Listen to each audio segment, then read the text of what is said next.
Hi patrons, thanks for joining me again. Nice to be back after a couple of weeks holidays down in Cornwall, but back painting now, back at the easel. And today I've got this is a painting of Cannock Chase. You'll see the picture of the painting and the reference photograph on the post, so you can compare and contrast the two. So try to focus mainly on these on the tonal values on this one. Let me show the photograph I've used, a close look. So this is the reference photograph I was using. I was drawn to the strong tonal contrast. You've got the light from the sky coming right through the foreground path, and then these strong shadows cut straight across and mixing amongst the trees. So let me show the colours I've used for this one. So I've used ultramarine, lemon yellow, alizarin crimson, raw sienna, burnt umber, light red, and I'm sort of experimenting with a bit of white. I haven't really used it much.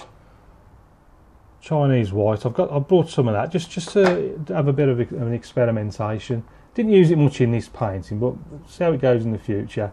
Brushes, got the large Ron Ranson Hake, and then a couple of riggers, a 0 and a number 3. Right then, so let's start off with a bit of, I'm going to go with a bit of raw sienna.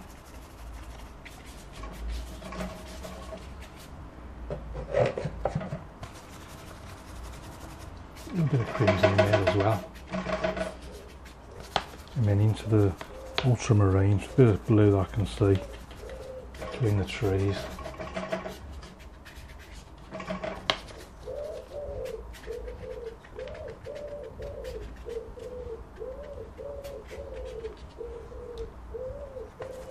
I'm going to mix all those together.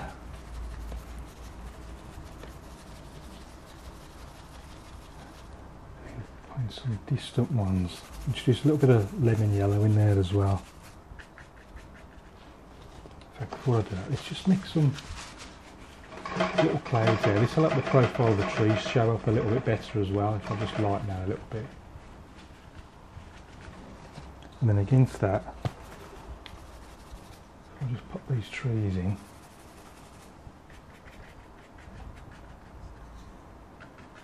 Coming down to about there, something like that. Bit of crimson there as well. Picking up that crimson from the sky.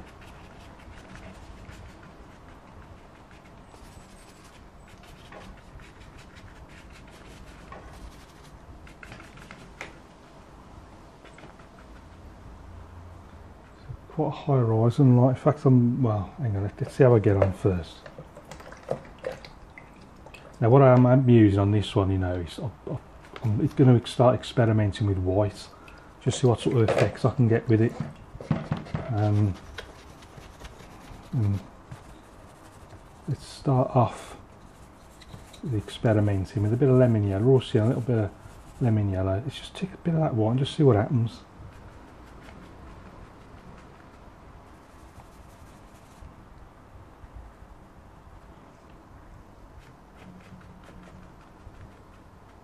The only white I've used recently was in, it was acrylic. I've got some acrylic white behind the easel. And that was working pretty well actually.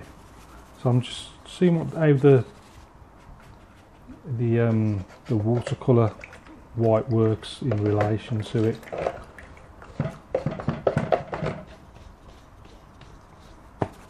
Now clean the brush because I want to get some lighter colour in there. Bit of raw sienna down the bottom, a bit of burnt umber as well.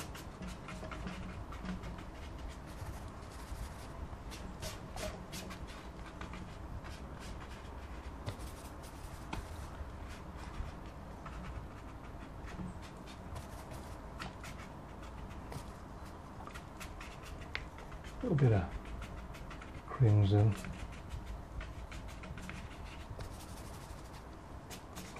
And I'm just working either side of a path before I put blocking a load of trees up there. Just get some lights in first while the brush is nice and clean.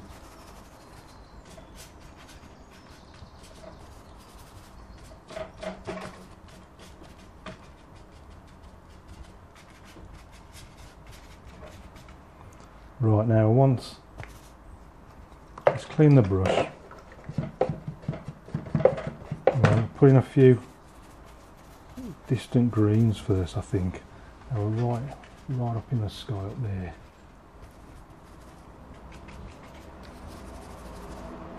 Let's go right up there. Nice mixture of colours. It's the burnt umber, the ultramarine, sorry. We've got some darks in there. A little bit of light red in there as well. It darkens that. Put those shadow sides in first, and then I'm going to clean the brush. It's got a few lighter ones right on the left hand side. So I'm just going to go a bit of lemon yellow, a bit of raw sienna. Let's pop these lighter ones in. I ain't worrying about paint going down the paper. In fact, sometimes I'm sort of actively encouraging it just to loosen up as much as possible.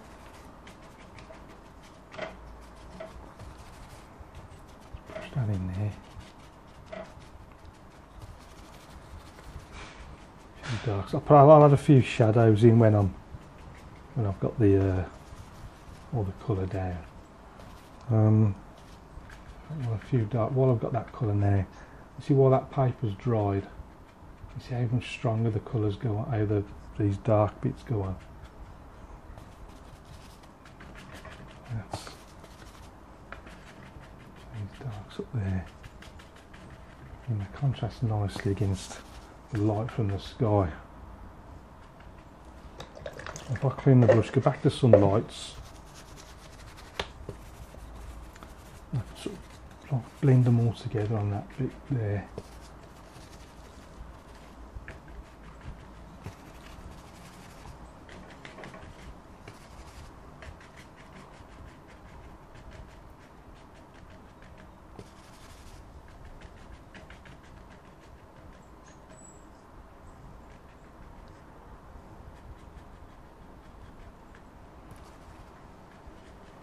Such a cream is in here and there. Just overdo it as I always do. Just can't resist it. It's all about getting those tones right, and this is a darker section in there. There's a few little dabs here and there. I want to save quite a bit of light on the path, because that's where there's going to be some shadows.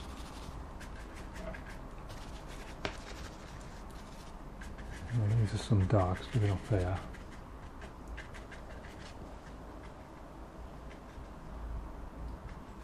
I'm going to get the rigger out now. So we're going for a number 3 rigger. We're in a bit of red, bit of blue.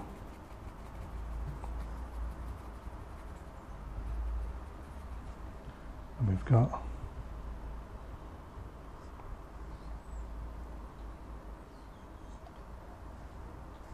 in there. There's another one just to the left of it.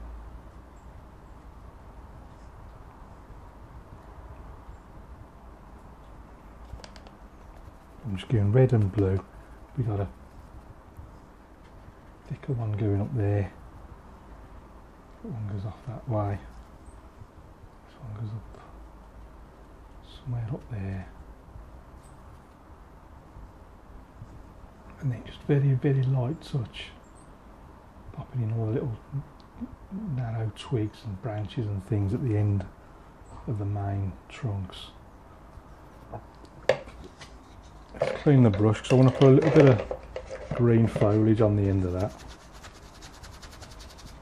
So, a bit of raw sienna, a bit of lemon yellow. Let's just pop a little bit of that up there.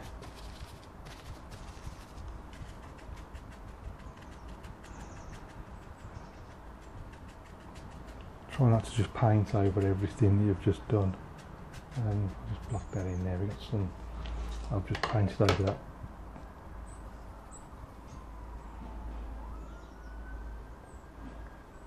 You can pop a few in through the gaps if you want.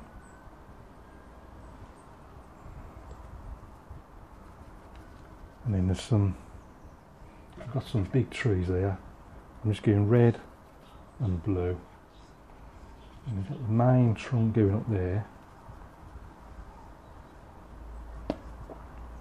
We've got a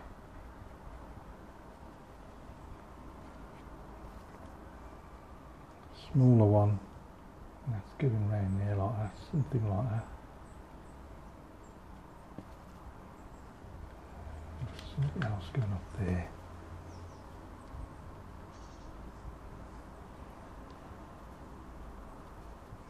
There's one closer to the foreground here, that's going something in that direction. A few twigs and branches coming off that one as well.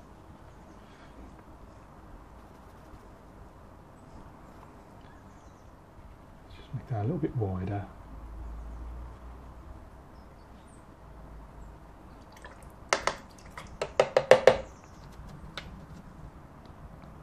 Let's just take a bit of that white and just see what this looks like when we bring that off. Like that.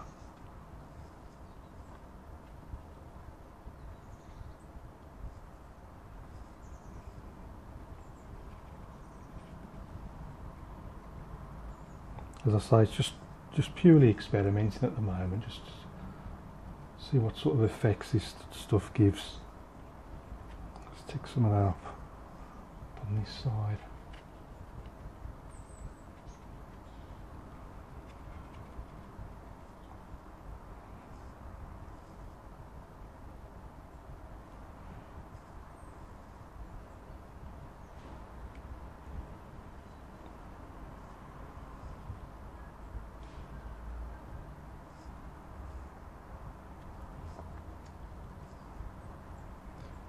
I can tell straight away, but it doesn't stick like the acrylic does, but then I wasn't quite sure what I was expecting.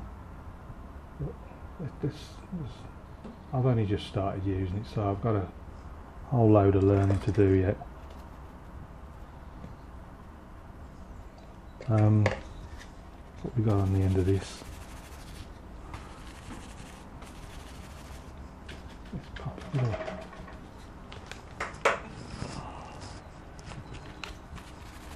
Bit of foliage on these. Now this is a little bit darker than the other tree, as I can. Let's make that a little bit darker up there.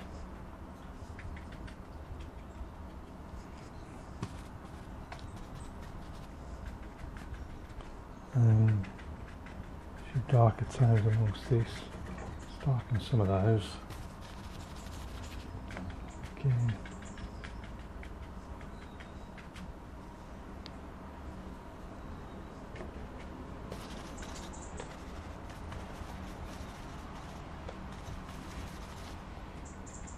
Darker there.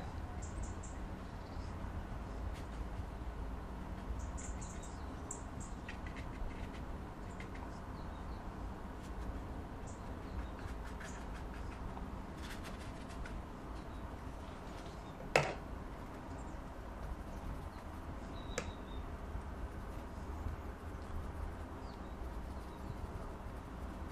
just going to pop the odd little twig coming out of here.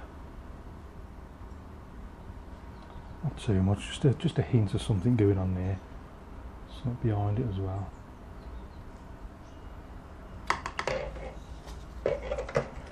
Right, that path, now that pathway, what I'm going to do is just take a bit of clean water. I'm just going to mix, just take it up to the edge, just blend it in, blend the edges in like that. Blend it all together.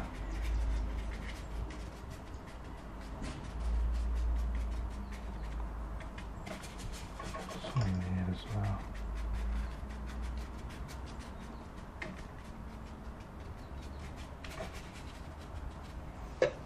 Right, let's get this flat against this board. And then I'm going to put some shadows in, I think. Some nice strong shadows just to cut straight across that. But what I want to do before I do that is give this a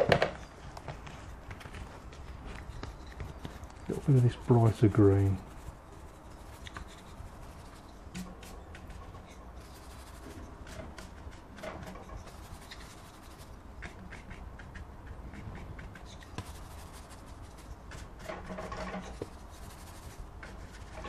that up into there, just blending it all together. Nice and blended. Bit of green up here.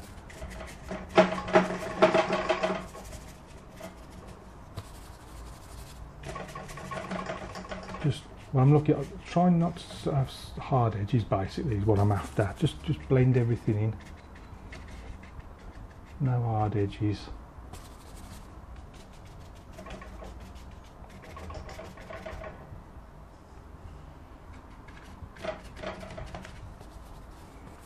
But then I had a bit of red and blue, and just like a bit of texture here and there, just little bits of grass growing. A bit up there as well.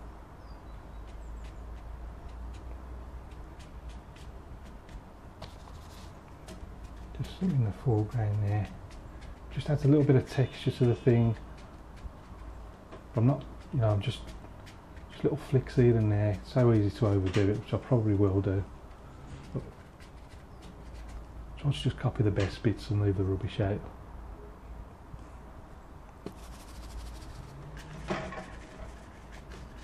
Just mixing some of that up. Right, let's whack these shadows in. So what I'm going to do is mix a bit of, let's go with a bit of brown, bit of red, bit of blue.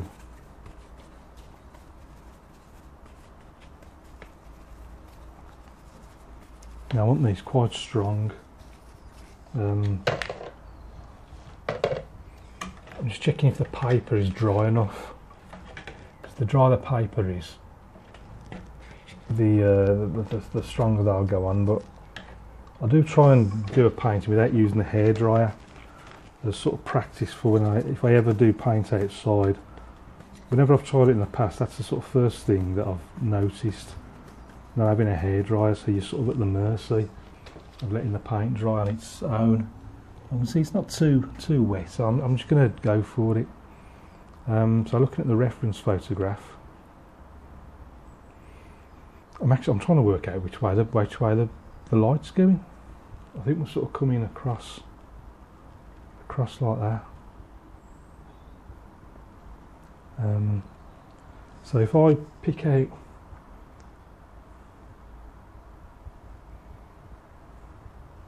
so we're sort of we're going up there like that, and then lost amongst these. Another one.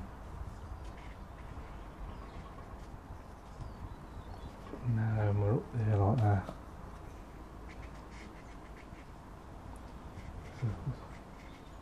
Quite a few across there.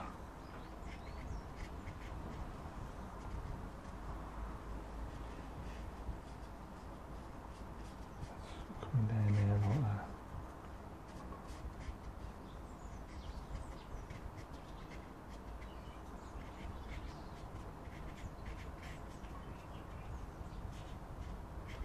Yeah, look, just following those contours of the land and then back down there.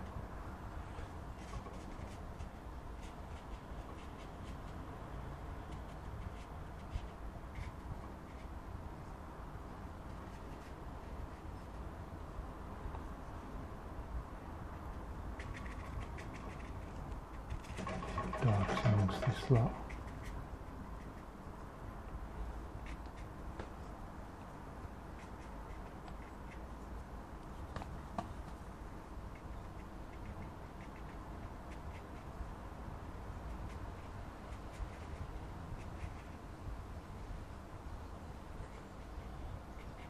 Darks continue behind there. A few more darks around there.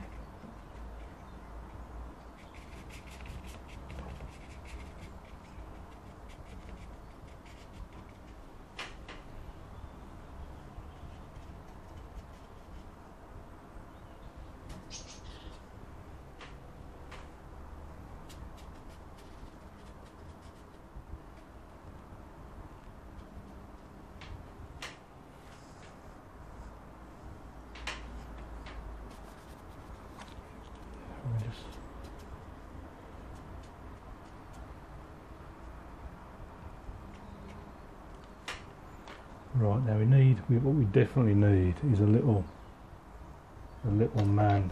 Now I'm wondering where he's going to fit. I think what I'm going to do, I should have left a lot of lighter area, shouldn't I? If I just go over that like that, just take a little bit of that out, just lighten that a little bit. I will need to dry it now because it's quite small.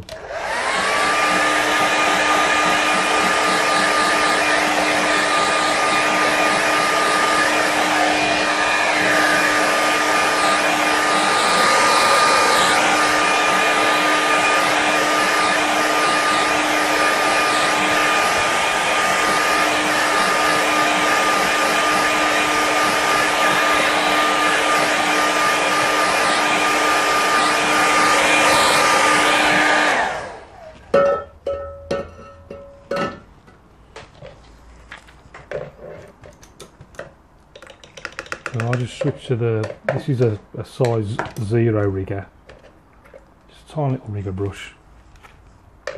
I'm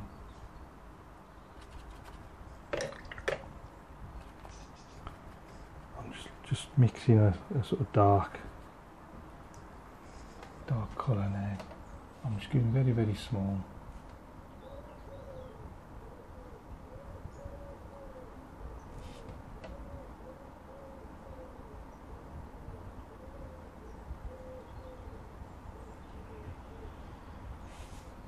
I'm just going to do a tiny little dog next to him.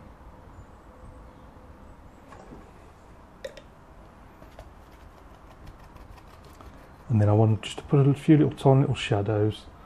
So I'm just coming.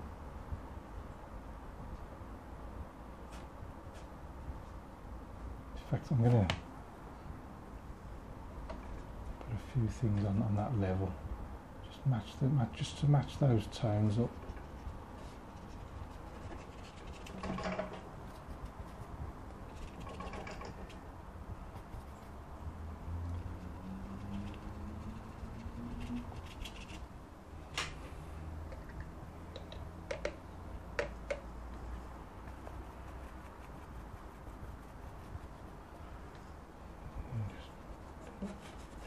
Things here and there.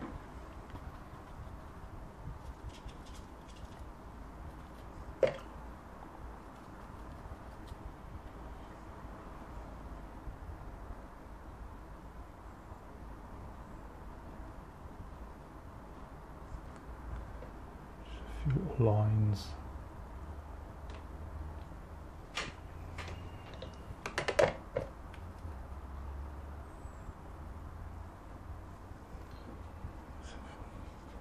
Some little shadows coming just in front of them there.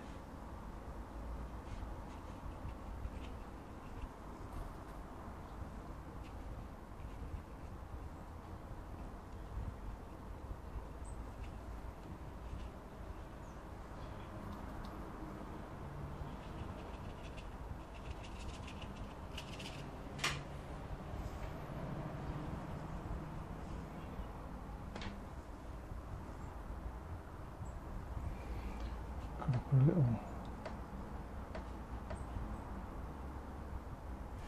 just popped a little tree in there. I can't resist just popping another, just something up there like that.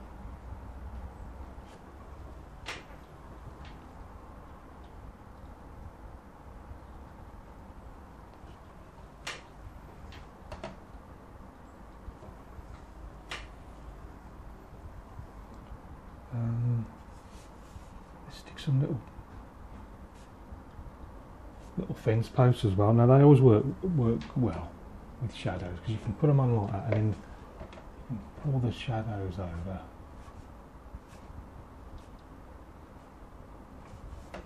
Just gives another. Put some on this side. No, I won't. I'll leave them like that, I think.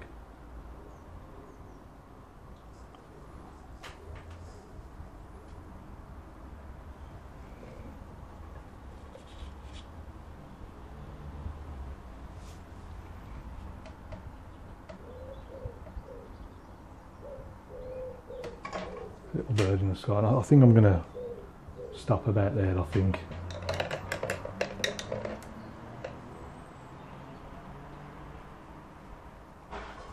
I'm just going to sign this down here and call that one done. So let's stick a mount on it now and see what it looks like.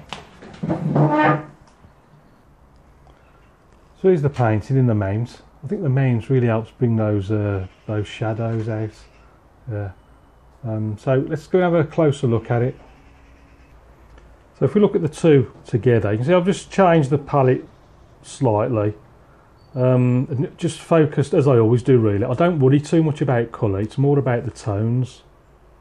So if we're looking at the reference photograph, you can see we've got some nice strong shadows that sort of come up there and then just follow the contours of the land. So they go up the bank then.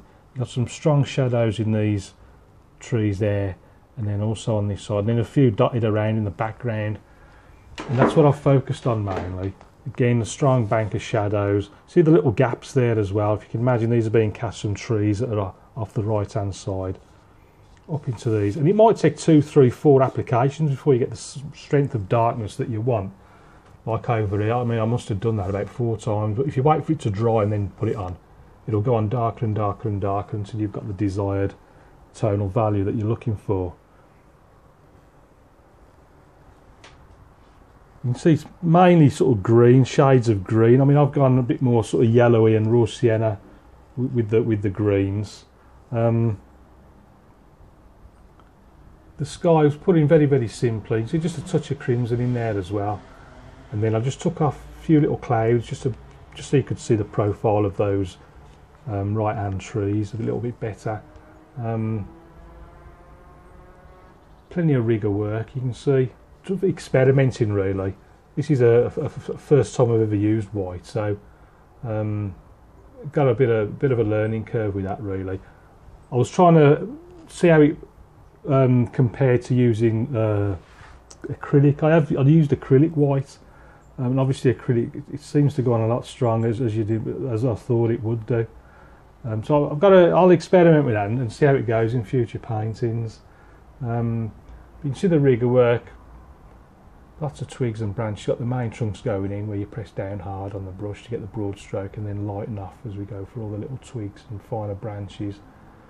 And then what I've done this time, I took 2 or 3 minutes. Normally I'll just put the figure in, bish bash bosh, it's done. But this time I've just used that little brush just to pop in just lots of little detail, just to gives the eye something to look at, like the little fence posts, little shadows, and then little man, little dog, and then just match those tones there with some adjacent tonal values, a few little trees and things going on. So just little bits of detail there in the distance just makes it more interesting. So what drew me to this reference photograph was the range in values. You've got a nice bright sky there and the path coming right through. We've got the darks on either side, and that's what I've tried to focus on as much as I possibly could. So I hope you enjoy that. Thanks as always for watching and for your support, very much appreciated. As always, all the paintings, this one and all the rest, are all on the eBay shop. The books are on Amazon. So until next time, keep practicing. If you've got any questions, please ask. Keep posting your own work on the community page. It's great to see so many paintings on there. Until next time, I'll see you again soon. Happy painting.